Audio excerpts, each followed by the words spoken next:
I had to say what it is. Somebody was like, what's the EV called? Really? Giving honor to the Father, giving honor to the Son, giving honor to the Holy Ghost. Hi, my name is April. I'm the creator of Breath of Life Daily, and I'm here with gospel artist Lesley Shannelle. I'm so glad that I'm able to interview you and feature you on the magazine. Well, thank you. I'm glad to be here. Yes, ma'am. Okay, so I have some good questions for you. First, I'm gonna start out with one, just kind of some getting to know you questions. Okay, go. I'm a biblical person, so. Okay, here we go. What is your favorite Bible verse and why? Okay, so I would probably have to say for right now, it switches. But for right now, Romans 8:28. As and we know that all things work together for the good. To those who love God and are called according to His purpose. And I think in the last, year or so, I just had to keep reminding myself. That's kind of kept me encouraged. Because things don't happen like you want them, like you plan. But I have to just know and just encourage myself that all things are working together. And that I am called according to His purpose, and that I love Him, and so He's working it out for me. And so right now, past year or so, that's been my favorite scripture. So, okay, cool. I love that one too. Okay, so on to a harder question now. But okay.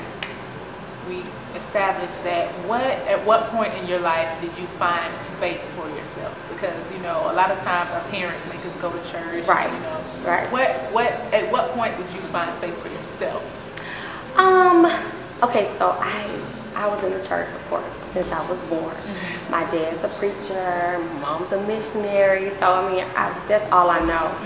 I think it wasn't until I've always believed in God, and I've always, trusted God and went to church, but it wasn't when I went to college, because I didn't have the safety net as much of my parents.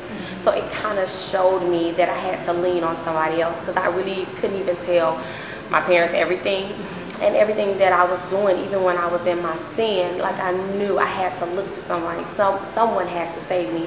And that's when I think I started having a personal relationship with God, okay?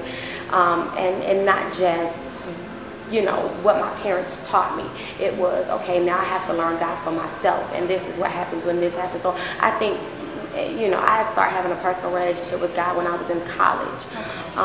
And just kind of knowing who He is, starting to study, because I know I needed Him, and I wanted to know more for myself, not just things I've heard. Right. And that's when I think I started going through my more challenging trials.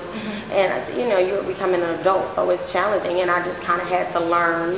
My mom couldn't do it for me, my dad. I just had to kind of step out there and start learning who God was for myself. So I think that was a very pivotal moment when I was just like, okay, now, God, I need you for myself, not for anybody else, or not something that someone's told me. Right. I know you're good, but, I was very clear on that when God kind of, covered me at times when I was in college. And so that's when I kind of started learning God and started getting that personal relationship with Him. I love that. I love that. Yeah.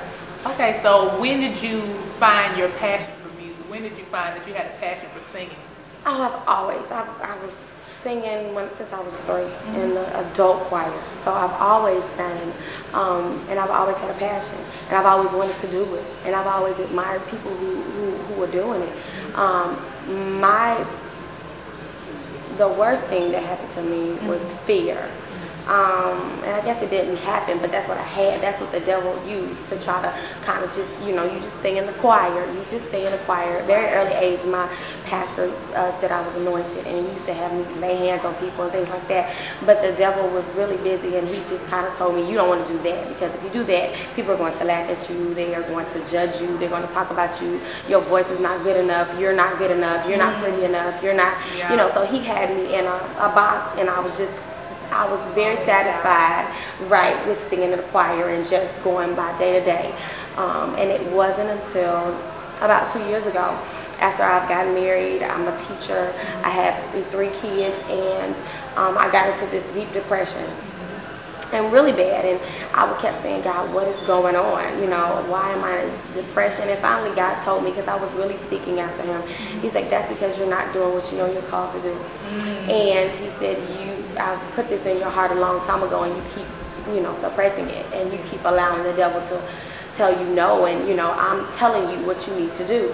So he really had to, and I think God allowed that to happen to me so that I could, all I could do was reach up and say, okay, I'll do it.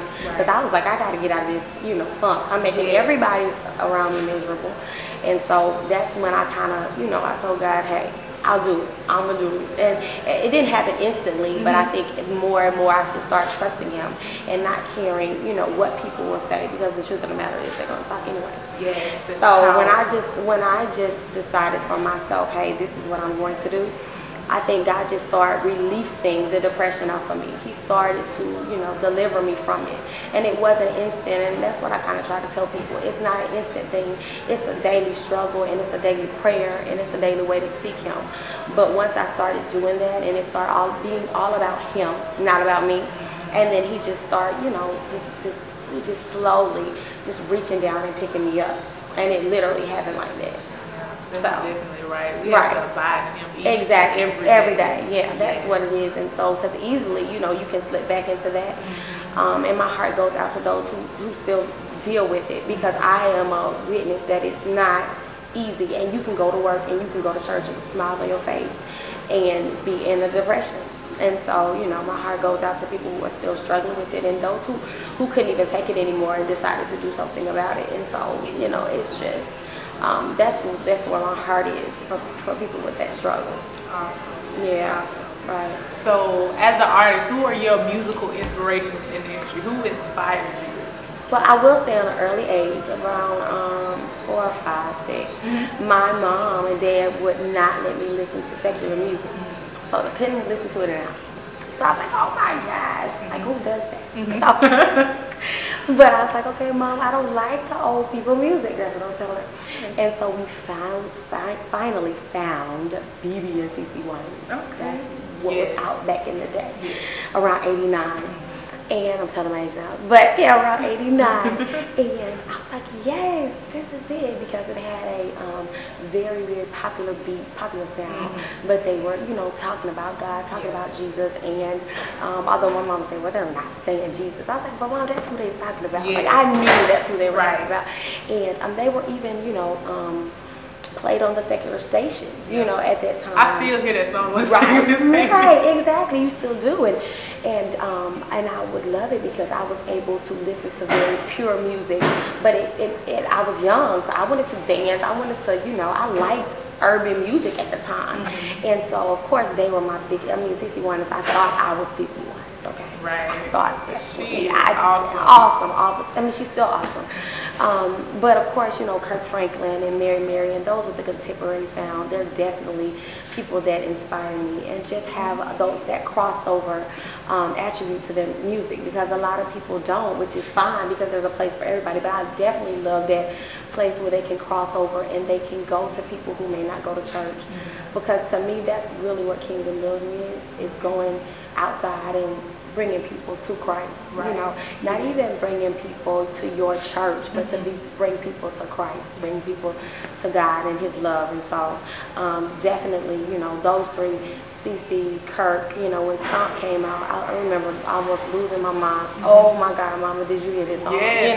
That is the song. Yes. And of course, Mary. I mean, they're really a big influence on me now. Erica Campbell, just absolutely wonderful, and just very contemporary, but the message is still there. So yeah, those people are great.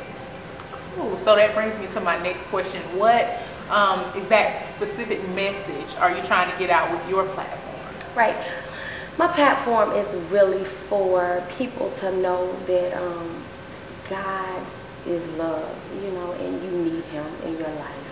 He makes my life complete. That is why I am happy. That's why I have joy.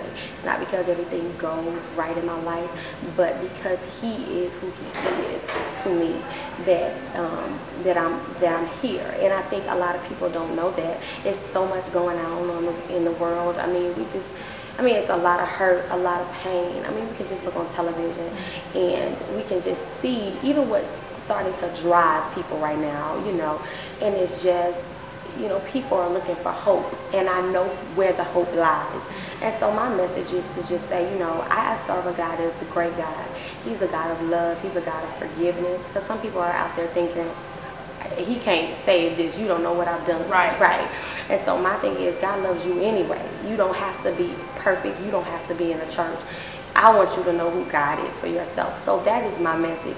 My message is almost more for those who don't even know who God is, than people who know who God is, because I think there are people out there who you know, cater to that group, and which is me, you know, because I know who God is. But there is, you know, I want to talk to people and perform to people who may not know who God is, you know, just need salvation in their life, and they don't even know they need it. But I want to be a light that says, yeah, you know, you need it. And of course, I want everybody to love it, those who are saved and unsaved. But I just have a special part, because I think a special place in my heart. I think some people don't even know how much they need Him, and they just think, you know, they think of God as a religion, and you have to go to church and do these things, and He's so much more than that. So that's where, you know, right, exactly. So that's really what the message I want to go, that you really do need God. He's awesome. Yes. And so if you want to just keep continuing to live this life, being with God, Jesus, that's a whole better way. And God is love. Yes, God is love. He is. So, yeah, that's my message. Okay. So what kind of feel can we expect from your music? My music is feel good. I love to feel good. I love to. It's upbeat. I heard the track. Yes, upbeat, and definitely, you know, something that that can kind of. It's young and it's fun. It's definitely upbeat, but it's positive music. Definitely something that is uplifting and that people, you know, will enjoy to listen to, and, you know, just have like a brightness, you know, when they listen to it, because, you know, it's so much down and depressing things going on. So my job, I think that when I know that my job is to be the light. Yes. It's to be the light for the world. So lifting, positive, light. Yes, exactly. I love that. Yes. Okay, so you have to have some structure with that. So what book are you reading now, or what book have you currently read? So the last book I read was Instinct by T.D. Jakes. Yes, I had to read that book. It was for me, and it talked about your instincts, because so many times I think things and I'm not gonna read. That's not gonna read. But I think, especially if you're aligned with God, He kind of gives it to you. Yes. He doesn't give it to you just to give it to you. He gives it to you to do something. So it's so many points. I don't even want to start going them out there, because He's just great. But there's so many points that He gave me that kind of made me say, yes, okay, I'll do it. And just talking to being around the right people, just kind of going after it, and just knowing you're going to make mistakes, but going after it anyway. That's kind of what I'm doing right now. Right. Like, I don't know what I'm doing. You had to step out of there. Right, but I had to go. It's just kind of like a bird. He talks about a bird flying out the nest, and that's how a bird learns to fly. The mama's just pushing him out there, and he's beginning to fall. And he thinks he's going to die, so he starts flapping his wings so hard, he starts to fly. Yes. And that's kind of how I feel now. I'm like, oh, okay, well, I can't just fall, so I just got to keep flapping until I begin to fly. And so that's kind of where I am right now. So that's the last book I read. So yes, great book. Okay, I definitely got to read. All right, so what projects do you have that you're working on now? Well, actually, I have an EP out right now. It's 5 songs. It's called Use Me. Okay. So it's anywhere that you can download music. It's on iTunes, Google Play, CD Baby, Amazon. Everywhere. Google it, whatever, it'll come up. Okay. So check it out. It's real hot. You'll love it. It's upbeat. It's called Use Me. Lesley Shannelle, and so I'm just trying to get out there right now and tour. But you'll absolutely love it, and people are really, you know, feeling the whole EP. And so soon, hopefully, I'll get the LP out. But right now, we're just kind of working this EP, going to cities, getting my name out there right now. Stepped out there. Yes, we did. Yeah, exactly, and that's what I had to do.